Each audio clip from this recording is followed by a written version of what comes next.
Hello বন্ধুরা, ময়রা কিচেনের পক্ষ থেকে সবাইকে স্বাগত। আজকের রেসিপি সর্ষে দিয়ে পাবদা মাছের ঝাল। তো আমি এখানে 6 পিস পাবদা মাছ নিয়ে নিয়েছি আর নুন হলুদ দিয়ে রেখেছি। ভালো করে এবার মাখিয়ে নেব, নিয়ে ভেজে নিয়ে ফিরে আসছি। মাছ ভেজে নিয়েছি, এবারে একই তেলের মধ্যে দিয়ে দেব পেঁয়াজ কুচি,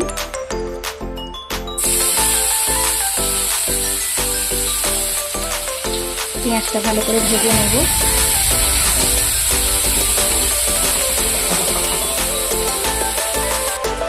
পেঁয়াজটা ভাজা হয়ে গেছে, ওর মধ্যে দিয়ে দেবো 1 চামচ আদা রসুন বাটা,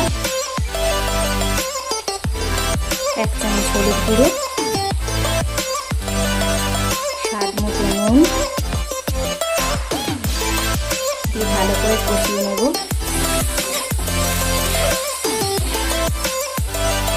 এবারে দিয়ে দেবো টমেটো কুচি, আবারও ভালো করে নাড়াচাড়া করে নেব। দেবো সামান্য কাশ্মীরি লঙ্কার গুঁড়ো,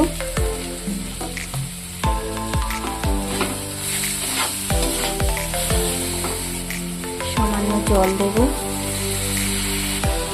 ভালো করে নাড়াচাড়া করে নেব।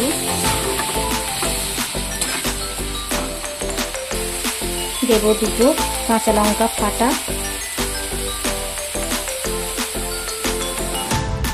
এবারে দেব সর্ষে বাটা,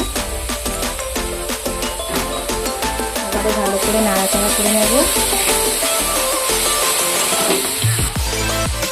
দেখো মশলা থেকে তেল ছেড়ে দিয়েছে, আর একটু নাড়াচাড়া করে ভাজা মাছগুলো দিয়ে দেব।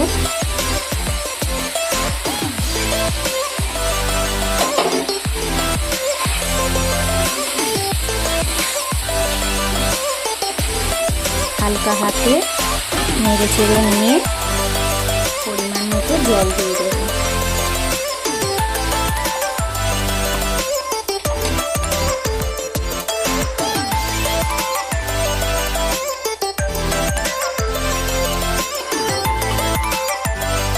দশ মিনিটের মতো ফুটতে দেব।